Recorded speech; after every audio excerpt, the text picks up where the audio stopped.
Testosterone is not a toy for modern indulgence. It is the furnace that has built empires, the current that has pushed men into war, invention, conquest. To dismiss it, to dull it, to suppress it under layers of comfort, processed food, weak habits, and endless distraction is to murder the very energy that makes you a man. The world is hostile toward raw masculine power because raw masculine power is uncontrollable. It cannot be caged, cannot be bought, cannot be softened into compliance. Owning your testosterone is not about vanity, it is about ownership of your destiny. A body without it becomes fragile, a mind without it becomes fog, and a will without it becomes slave to others.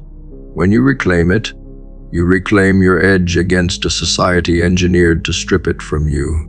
Most men wander through life in a haze of lowered testosterone, mistaking apathy for peace. They cannot concentrate, cannot stand firm, cannot summon the fire to act when action is required. Their spirits are sedated by weak diets, sleepless nights, shallow pleasures, and endless scrolling.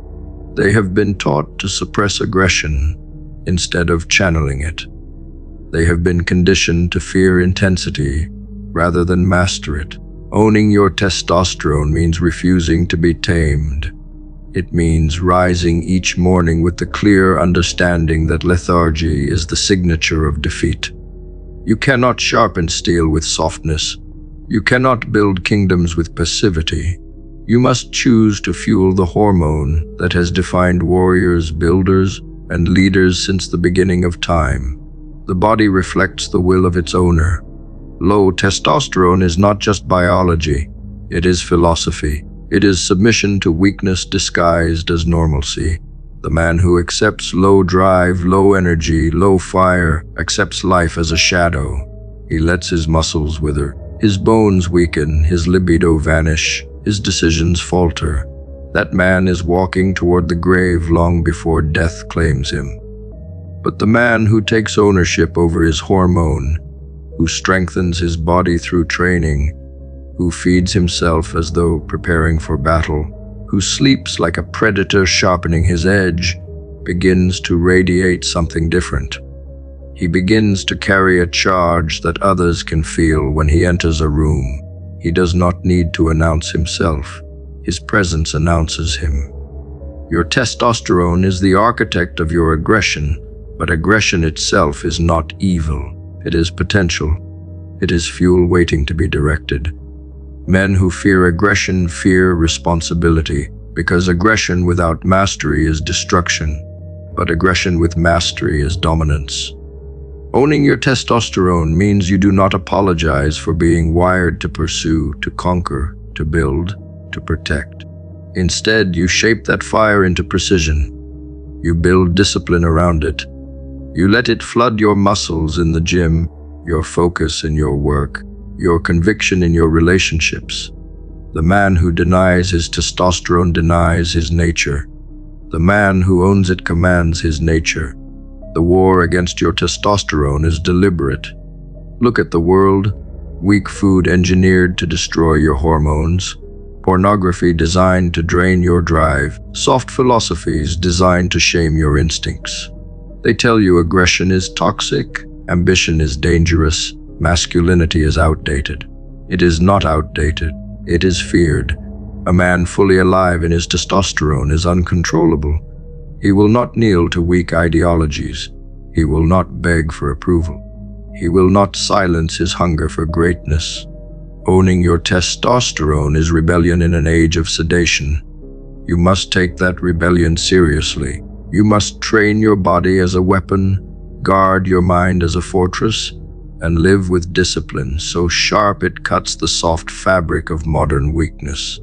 There is no throne for the man who cannot control himself. Testosterone is raw power, but without direction it will consume you. Rage without discipline becomes destruction. Desire without boundaries becomes addiction. Strength without wisdom becomes tyranny. Owning your testosterone means bringing the chaos under command. You must be the rider of the beast, not the victim dragged by it. You must train your mind daily so your fire does not burn aimlessly, but scorches only what must be destroyed. A man who owns his testosterone is feared not because he is reckless, but because he is focused. His enemies do not fear his scream. They fear his silence before he strikes. Owning your testosterone demands sacrifice. You cannot poison your body with weak food, drown your mind with distractions, and expect to rise. You cannot spend your life leaking energy into empty pleasures and hope to remain sharp. You must give up the easy indulgences that rob you of your edge. Sleep like a warrior. Eat like a machine. Train until your body is no longer decoration but armor. Protect your seed as if it were fuel for empires. Every habit must serve the throne you are building inside your chest. Each choice either feeds your fire or suffocates it.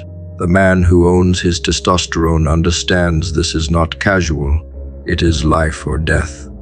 The presence of high testosterone is unmistakable. People feel it before you speak. It is in your stride, in the way you hold eye contact, in the steadiness of your voice. It is in the way you command space without announcing it. That kind of presence cannot be faked. It cannot be bought. It can only be earned through a disciplined relationship with your own biology. When you rise in this way, others feel unsettled, not because you harm them, but because you remind them of what they could have been. You awaken their shame. You expose their compromise. That is why true masculine presence always provokes both admiration and hatred. If you ignore your testosterone, you ignore your destiny. You were not born to be a passive observer of life, drifting through days that look the same until you are lowered into the ground. You were born to carve, to conquer, to create. The fire in your blood is proof. When you fuel it, when you protect it, when you honor it, you live as a man should live, alive, awake, unbroken.